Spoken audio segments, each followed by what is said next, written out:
ये जो पाथ है ना सर, ये जो इंपोर्ट करके दे रहे हैं, हम्म यहाँ पे स्पेलिंग तो बराबर है मेरा। ये कॉन्टेक्ट अस फ्रॉम, ये सिंगल कोड है क्या सर? शायद सकता है ये।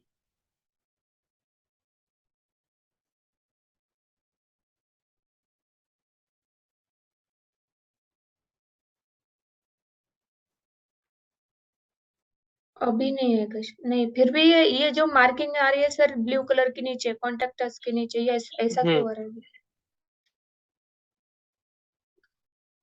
अभी एक वार्निंग दे रहे हैं। अभी आप web pack.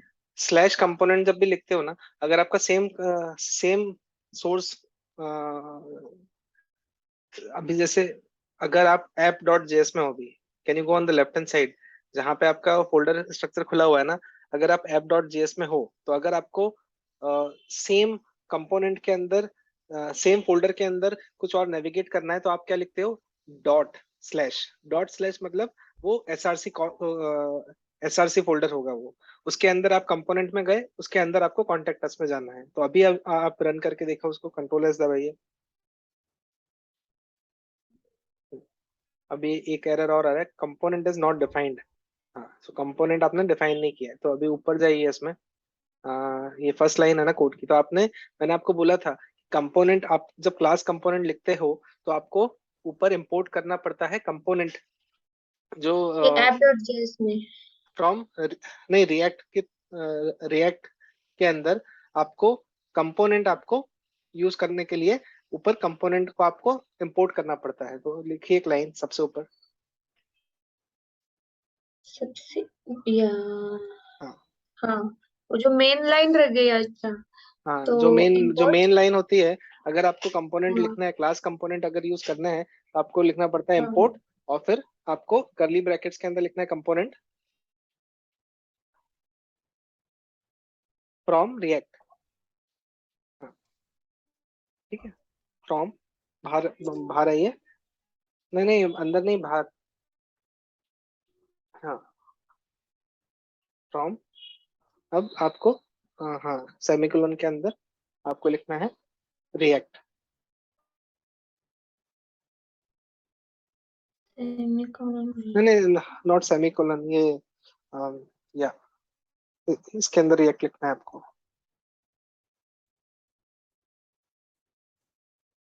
So in this, what exactly you are doing is, you are getting all the methods and all the functionality of component from React library in an object called component. And then if you will go down, can you go down little bit? अच्छा, so नहीं, ये नहीं, contact us में जाइए, contact us dot JS में। हाँ, यहाँ पे आपने कंपोनेंट यूज किया है ना, तो यहाँ हाँ पे हाँ। आपको यूज करना है वो इम्पोर्ट वाला लाइन। वहां पे तो अपने फंक्शनल कंपोनेंट बनाया है समहाउ, आई डोंट नो, अपन ने फंक्शनल कंपोनेंट मैं आपको जब सिखा रहा था तब आपने बनाया होगा, but right now we are looking at कि अपन को क्लास कंपोनेंट कैसे बनाने हैं। तो आप वो जो लाइन आपने वहां लिखी है उसको कॉपी पेस्ट करिए यहाँ पे ऊपर कॉन्टेक्ट अस में। ये वाली एक्सपोर्ट वाली। हेलो, हाय पारुल।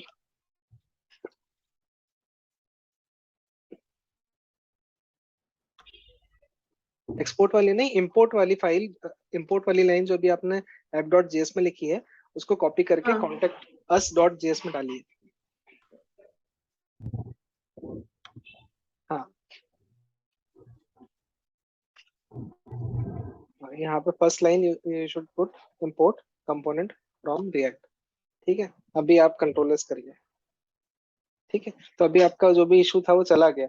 अभी आपको समझ में आया हाँ। कि मैंने क्या किया? अभी एक दो स्पेस दबाइए, जो इंपोर्ट और आपके कोड के बीच में, आप जब भी क्लास लिखते हो उसके बीच में एक या दो लाइन देनी चाहिए। It is good practice. तो आपके जितने भी इंपोर्ट आएंगे, आप ऊपर जाइए थोड़ा सा। हेलो। हेलो, हाय पारुल। ओके सर, आवाज आ रही है? आवाज आ रही है पारुल, बस।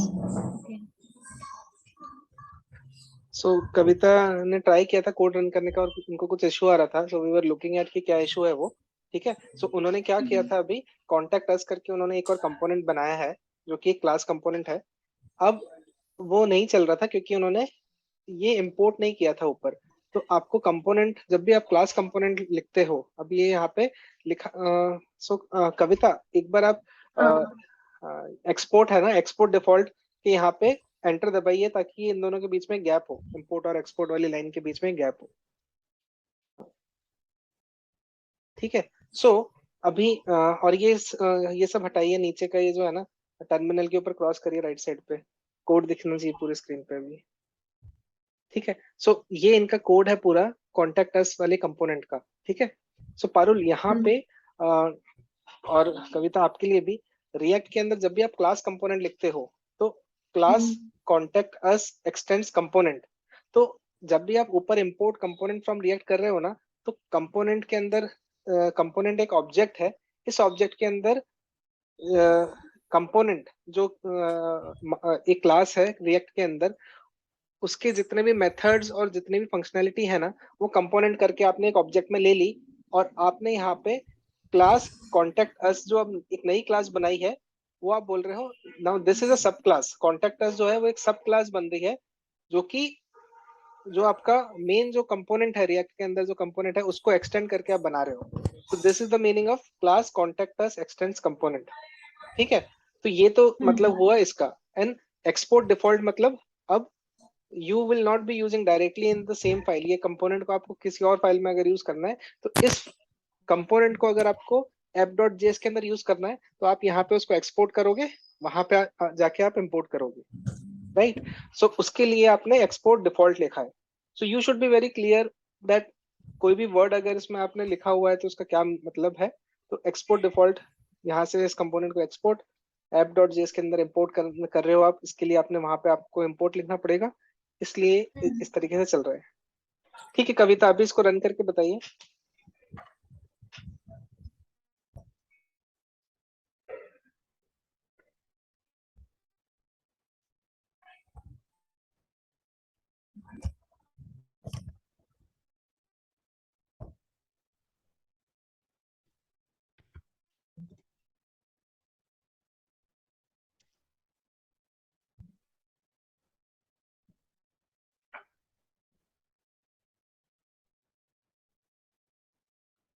हाँ सर अभी फंक्शनल कंपोनेंट और क्लास कंपोनेंट आपने एक्सप्लेन करना था मुझे। हाँ अभी मैं करने वाला हूँ वो आज। अभी ये इनका इशू आया था, इसके लिए मैंने वो टॉपिक में थोड़ा सा क्लास कंपोनेंट गुड। आपको बता दिया, लेकिन I will okay cover class component और फंक्शनल कंपोनेंट दोनों। और फिर अभी हम पहले फोकस करेंगे क्लास कंपोनेंट के ऊपर, and then we will go towards functional component later in after few classes ऐसे। ओके ठीक है। सो अभी ये काम कर रहा है अच्छे से। ठीक है। हाय दिस इज हाँ कविता। ठीक है। सो एनीथिंग एल्स, जो लास्ट लेक्चर में जो भी मैंने आपको बताया था उसमें कोई इशू नहीं सर। नहीं? ठीक है। सो मैं अब अपना स्क्रीन शेयर कर रहा हूँ। ठीक है। And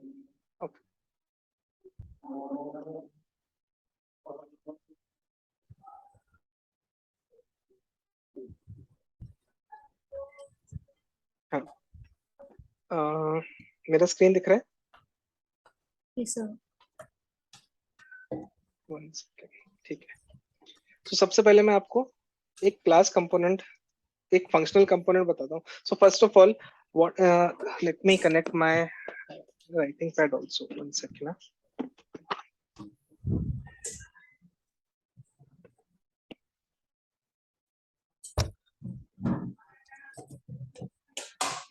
Just one second.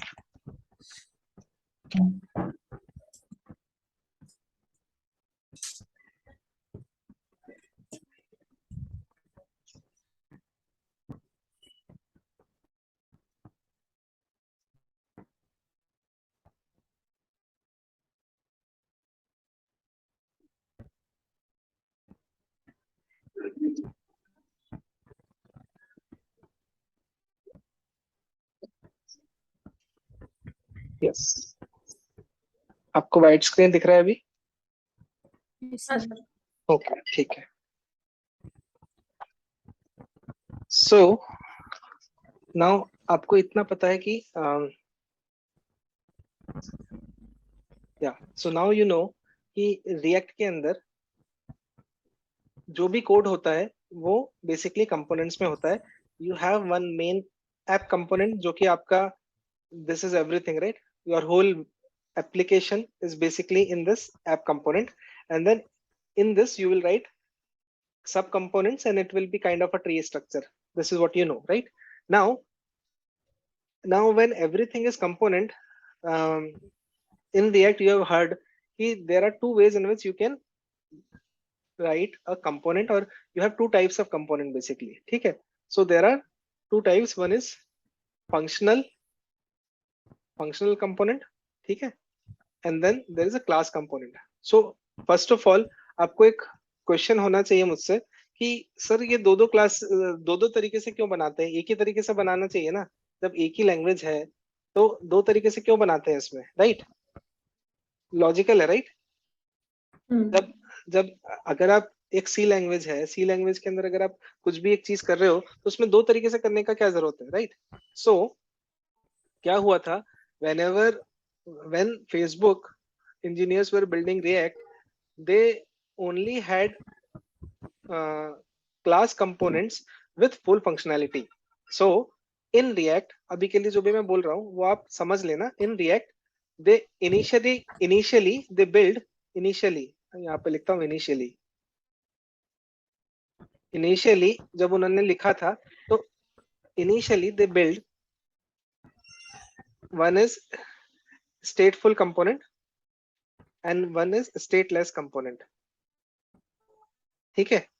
Stateless component वो होते हैं जो कि you can say static components हो गए वैसे, ठीक है, जिसके अंदर उनका खुद का कोई स्टेट नहीं है, ठीक है. और ये था जिसके अंदर क्लास कंपोनेंट जो थे वो थे बेसिकली जो स्टेटफुल थे, जिसके अंदर अभी मैंने आपको बताया था कि एक स्टेट एक ऐसा चीज है रिएक्ट के अंदर जो कि कभी भी चेंज होता है तो वो अपने आप रेंडर हो जाता है स्क्रीन के ऊपर. अगर मैंने काउंटर टाइमर लिखा है और वो जो वैल्यू है, अगर मैं हर एक सेकंड में इस टाइमर को चेंज कर रहा हूँ, in every 1 second if this is changing and if this is a state, then जैसे जैसे ही 1 से 2 होगा, 3 होगा, ये स्क्रीन के ऊपर अपने आप चेंज होता जाएगा and React will take care कि उसको कब कब चेंज करना है अपन को. So and this is basically called as state. ठीक है, मैं स्टेट को और डिटेल में लूंगा आगे जाके, लेकिन this is basically state. So class component के अंदर बेसिकली उन्होंने एफबी ने जब डिजाइन किया था रिएक्ट तो उन्होंने सोचा था कि class component will be स्टेटफुल component and functional component will be stateless component. ठीक है, बट जब डेवलपर्स जब कोड लिखने लगे तो उनको लगा कि यार ये क्लास कंपोनेंट जो है ना, this is very difficult. Class component उनको बहुत डिफिकल्ट लगने लगा. तो बहुत सारे डेवलपर्स ने जो डेवलपर कम्युनिटी थी, उन्होंने बोला कि फंक्शनल कंपोनेंट में फंक्शनलिटी होती तो ज्यादा अच्छा होता. तो अभी जो लेटेस्ट रिएक्ट का जो मतलब some time back when they released, they have introduced stateful type of functionality in functional components, and that basically they have implemented by using hooks. तो अगर आपने hooks सुना होगा रिएक्ट के अंदर, सो फंक्शनल कंपोनेंट इनिशियली जब react बना था तब स्टेटलेस थे, उसके अंदर स्टेट नहीं था. अभी जब डेवलपर कम्युनिटी ने बोला तो रिएक्ट के जो इंजीनियर्स थे उन्होंने इस चीज को they took care of this and then they introduce hooks करके एक जो नया फंक्शनैलिटी रिएक्ट के अंदर आया, उसकी वजह से अभी functional components are also stateful component, right? So right now you can write your code in class also, you can write your code in functional component also. So which one to choose? So अभी कैसा है, if you will be joining a company जहां पे कोई MNC है और बहुत सारा legacy कोड है बहुत बड़ा, तो they must be using class. ठीक है, जितने भी अभी स्टार्टअप्स हैं,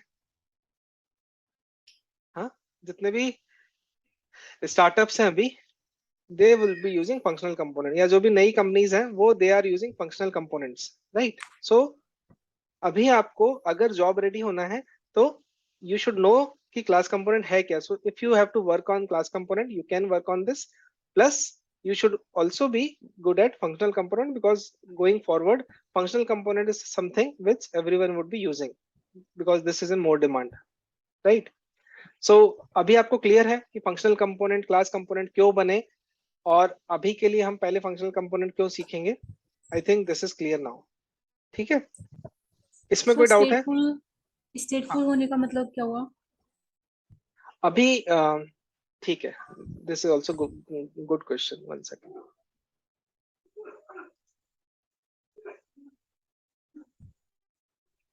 One second, I'm just trying to remove this Zoom toolbar which is on the screen. Hide floating meeting controls. Okay, yeah, ठीक है। So what happens is, मैंने आपको एक चीज बोला था कि अगर ये आपका एक स्क्रीन है जिसके ऊपर आपके सारे डॉर्म एलिमेंट्स दिख रहे हैं, राइट? दिस इज H1 करके है कुछ, आपने जो भी कोड के अंदर H1 लिखा है वो आपको यहाँ पे एज अ हेडिंग दिख रहा है। ये H1 नहीं दिखेगा ऑब्वियसली स्क्रीन पे, आपको ये हेडिंग दिख रहा है, राइट? उसके नीचे आपने एक पैराग्राफ लिख दिया, उसके नीचे आपने कुछ एक और वैल्यू लिख दी, राइट? सो स्टेट, तो स्टेट का जो कॉन्सेप्ट है रिएक्ट के अंदर वो ये है कि स्टेट एक ऐसा ऑब्जेक्ट है रिएक्ट में जो कि रिएक्ट ने ही बनाया है। सो रिएक्ट के अंदर लाइब्रेरी में जब भी आप स्टेट यूज करोगे तो रिएक्ट विल नो कि ये स्टेट है, this particular thing is state. And if you will write anything, so say if you have a counter here, right, जो मैंने भी एग्जांपल लिया था, या फिर अगर मैंने यहाँ पे एक बटन डाला, ठीक है, और यहाँ पे मैंने एक जो भी स्टेट था उसको स्टेट को अगर मैंने चेंज किया है, राइट, अगर ये स्टेट है, ये अगर आपका ये नहीं, यहाँ पे मैं लंबा लिखता हूँ, यहाँ पे अभी लिखा है कविता। अगर मैं इस पे क्लिक करता हूँ, चेंज नेम वाला ये बटन है, मैं इस पे क्लिक करूंगा और ये नाम हो जाएगा पारुल। अगर मैंने इस तरीके का कोड लिखना है और मैंने अगर ये पारुल को या कविता को अगर स्टेट में डाला हुआ है, तो जैसे ही मैं बटन क्लिक करूंगा ऑटोमेटिकली, अगर मैंने ये कंपोनेंट, ये स्टेट का जो वैल्यू है वो अगर सेट किया है कविता से पारुल के अंदर, तो ये अपने आप आपके स्क्रीन पे रेंडर हो जाता है। ठीक है, अगर आप जावा स्क्रिप्ट में कोड लिखते हो, सो द मेन डिफरेंस मैं आपको बताता हूँ। आप जावा स्क्रिप्ट में जब कोड लिखते हो तब आपने अगर किसी एक वेरिएबल के अंदर कोई चेंज किया है, मान लो अगर आपने एक टेक्स्ट करके आपने कोई एक वेरिएबल था उसके अंदर आपने लिखा है हेलो, ठीक है, मान लो ये, ठीक है, ये आपका कुछ तो वेर करके आपने एक लिखा है, ठीक है। अब आपको इसको अगर प्रिंट कराना है तो आपको लिखना पड़ता है, right, document dot gate element by ID blah blah something, ठीक है, आप उसको यूज करोगे और फिर आप उसको स्क्रीन पे रेंडर करते हो, राइट। नाउ अगर आपको इसके अंदर एक चेंज करना है, जेएस के अंदर अगर आपने टेक्स्ट को अगर चेंज कर दिया है, ठीक है, तो टेक्स्ट को चेंज करने के बाद आपको देखना पड़ेगा कि ये रेंडरिंग वाली लाइन लिखी हुई है कि नहीं लिखी हुई है। रिएक्ट के अंदर क्या होता है, रिएक्ट के अंदर एक कॉन्सेप्ट है स्टेट का, ठीक है। स्टेट करके जो उसका ऑब्जेक्ट है, इस स्टेट ऑब्जेक्ट को अगर आप चेंज करते हो, if state is changed, the whole the whole state is basically the, or if the state is changed, react will automatically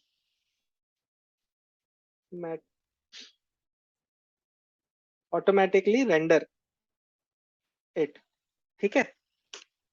अगर मैंने रिएक्ट के अंदर एक स्टेट करके कंपोनेंट या एक ऑब्जेक्ट लिखा है और अगर मैं उसको चेंज करता हूं तो ऑटोमेटिकली वो रेंडर हो जाएगा स्क्रीन के ऊपर, मतलब कि वो ऑटोमेटिकली स्क्रीन के ऊपर चेंज हो जाएगा, मुझे उसको रेंडर करने के लिए और कुछ लिखने की जरूरत नहीं होगी, जैसे कि मेरे को जावास्क्रिप्ट में होती है। अब मैं इसका एग्जांपल लेके दिखाता हूँ। आई थिंक मैंने कोड लिख रखा था शायद, 1 सेकेंड।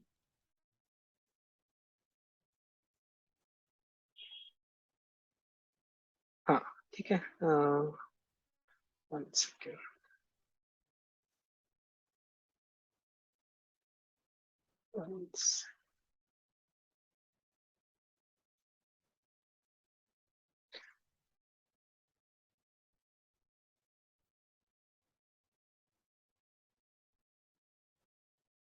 ठीक है, so I think about us, may I have written it in about us.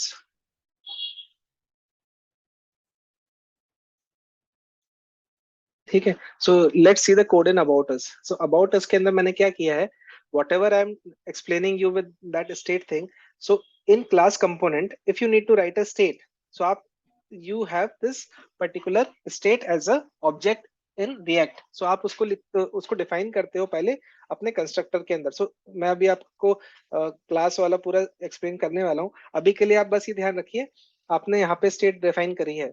आपका जो state object है उसमें आपने name करके tag guru डाला है, right? और उसको आप यहाँ पे change कर रहे हो एक बटन क्लिक के ऊपर. ठीक है,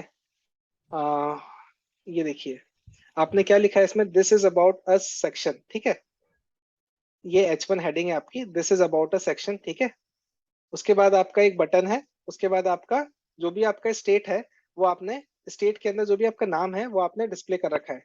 अभी आपके स्टेट के अंदर एक ही फील्ड है, नेम. सो यहाँ पे आपका जो भी फील्ड होगा वो दिखेगा, right? So this is about us section. यहाँ पे है चेंज नेम जो बटन है अपना, और उसके नीचे लिखा है टैग गुरु. ठीक है, अब ये टैग गुरु क्यों आया? क्योंकि मैंने यहाँ पे टैग गुरु करके इसको इनिशियलाइज किया हुआ है स्टेट को. करेक्ट? यहाँ तक क्लियर है? ये समझ में आ रहा है ना?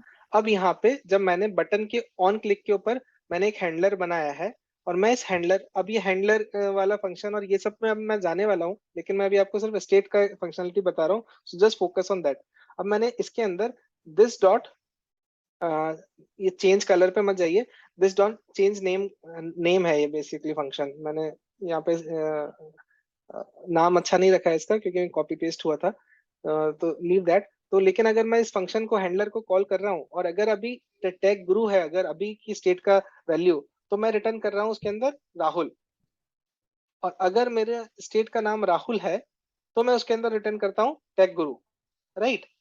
सो यहाँ पे अगर मैं इसके ऊपर क्लिक करता हूँ तो ये राहुल हो गया. अभी अगर मैं राहुल पर क्लिक करता हूँ तो टैग गुरु हो गया. सो अभी जब मैं इसके ऊपर चेंज नेम के ऊपर क्लिक कर रहा हूँ, सो यहाँ पे अगर आप देखोगे, यहाँ पे अगर आप देखोगे ये अपने आप ये रेंडर फंक्शन को कॉल करता है अगर स्टेट चेंज हो रही है तो, राइट? सो ये यहाँ पे जैसे मैंने ऑन क्लिक पे क्लिक किया है, ये गया है यहाँ पर, इसने this dot state dot name के ऊपर चेंज किया है ऐसा. ठीक है, ये चेंज करने के बाद वो आया यहाँ पर, मतलब यहाँ पे नहीं आया, वो डायरेक्टली उसने जैसे स्टेट चेंज करी है तो आप जो भी स्टेट डिस्प्ले कर रहे हो वो यहाँ पे ऑटोमेटिकली यहाँ पे स्टेट चेंज हो रही है. Now the other thing is, आपका ये जो भी स्टेट है दिस डॉट स्टेट, आप इसको बिना सेट स्टेट के चेंज नहीं कर सकते. अगर आप इसके अंदर डायरेक्टली चेंज करना चाहेंगे तो वो नहीं होगा, राइट? सो मैं आपको पूरा स्टेट के ऊपर आने वाला था. अभी के लिए आप ये कॉन्सेप्ट समझिए कि स्टेट जो है वो जब भी चेंज होता है कंपोनेंट के अंदर तो आपका जो भी रेंडर है ये अपने आप कॉल होता है. तो अगर मैंने ऑन क्लिक किया और ऑन क्लिक करके अगर मैंने यहाँ पे अगर स्टेट चेंज करी है तो वो स्टेट चेंज करके इस रेंडर फंक्शन को वापस से कॉल करेगा, राइट? बस this you should understand. And अगर आपका स्टेट चेंज नहीं हुआ है तो आपका रेंडर फंक्शन कॉल नहीं होगा. अगर आपका स्टेट चेंज नहीं हुआ है तो आपका रेंडर फंक्शन कॉल नहीं होगा. आपका रेंडर फंक्शन कॉल तभी होगा जब आपका स्टेट चेंज हुआ है. एंड दैट टू वो कैसे होता है वो हम देखेंगे अभी. आप डायरेक्टली उसको दिस डॉट स्टेट करके चेंज नहीं कर सकते. क्यों नहीं कर सकते वो सब अपन अभी देखने वाले हैं आगे. सर ठीक है, मतलब किसी भी ऑब्जेक्ट की स्टेट क्या है हाँ. एक तरह तो से? किसी भी ऑब्जेक्ट की स्टेट नहीं, ये स्टेट करके जो एक ऑब्जेक्ट आपको मिला है रिएक्ट के अंदर से, ठीक है, आपने ये डिफाइन नहीं किया है कहीं पे भी. आपको जैसे var temp equal to tag गुरु आपने एक वेरिएबल डिफाइन किया है, ये स्टेट आपको डिफाइन करने की जरूरत नहीं पड़ी. आपने डायरेक्टली दिस डॉट स्टेट के अंदर नेम टैग गुरु डाला है. आपको ये स्टेट ऑलरेडी ये कंस्ट्रक्ट ये इस कंपोनेंट मेन कंपोनेंट के थ्रू मिला है क्योंकि रिएक्ट ने ऑलरेडी स्टेट करके डिफाइन किया हुआ है एक ऑब्जेक्ट. उस ऑब्जेक्ट को आप चेंज करते हो एक मेथड से जिसको बोलते हैं सेट स्टेट, जो कि हम अभी देखेंगे आगे. और अगर आप दिस डॉट सेट स्टेट करके यूज करते हैं तो आपका जो भी वैल्यू है वो आपका चेंज होता है. अभी मैं आपको एक और चीज बताता हूँ, जब भी एक सेट स्टेट के अंदर चेंज होता है तो पूरा का पूरा पेज रेंडर नहीं करता है रिएक्ट. राइट, मैंने आपको एक बोला था, जब भी एक स्टेट चेंज होता है कंपोनेंट के अंदर, तो कंपोनेंट के अंदर वही चीज चेंज होती है जो कि डेल्टा है, जो कि चेंज हुआ है। वो मैं आपको एक बार दिखाता हूँ अभी के लिए। मैं वापस से आपको ये दिखाने वाला था, लेकिन अभी आप ने क्वेश्चन कर लिया, इसके लिए मैं दिखा रहा हूँ। 1 सेकेंड, मोर टूल्स में जाइए। मोर टूल्स में जाके पेंट पेंट प्रोसेस,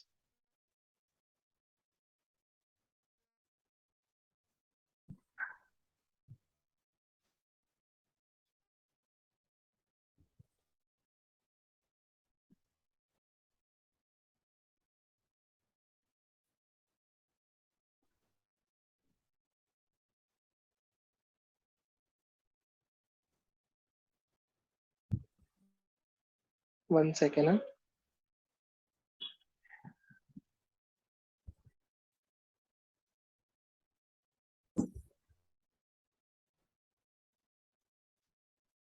हाँ, ये ओपन हो गया। सो यार ध्यान रखिए, यहाँ पे आप जाते हो, इसमें मोर टूल्स पे जाइए।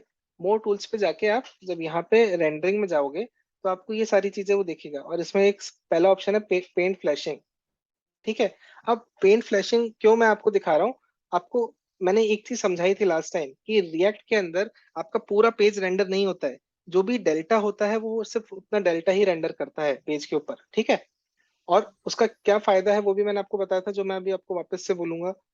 अब देखिए, पेंट फ्लैशिंग क्या होता है।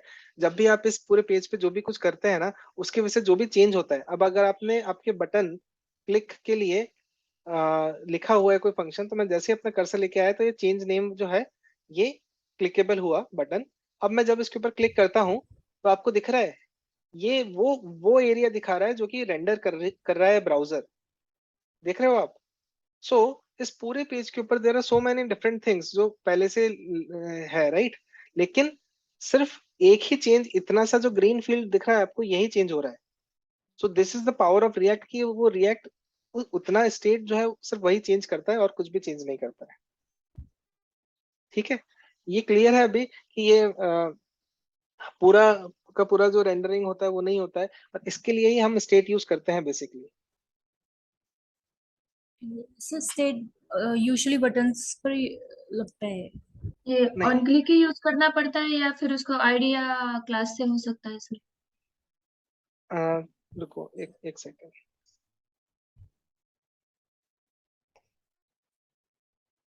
सो अभी स्टेट जो है आपका, रिएक्ट के अंदर दो चीजें होती हैं बेसिकली, जो आपको मैं अभी अभी लेता हूँ ये दोनों टॉपिक। पहला एक आपका स्टेट, और दूसरा आपका जो है वो है प्रॉप्स। ठीक है। स्टेट जो होता है ये लोकल होता है। ठीक है। अगर आपका एक पेरेंट कंपोनेंट है, उसके अंदर एक और दो चाइल्ड कंपोनेंट है, इसके अंदर जो स्टेट है, वो स्टेट इसी का स्टेट है, वो इसी कंपोनेंट का स्टेट है। वो इस कंपोनेंट के अंदर यूज नहीं हो सकता ये, और ना ये पास हो सकता है स्टेट। ठीक है। उसको किसी तरीके से आप फंक्शनैलिटी के लिए पास कर सकते हो, लेकिन ये डायरेक्टली एक्सेस नहीं किया जा सकता है इसके चाइल्ड के द्वारा। ठीक है।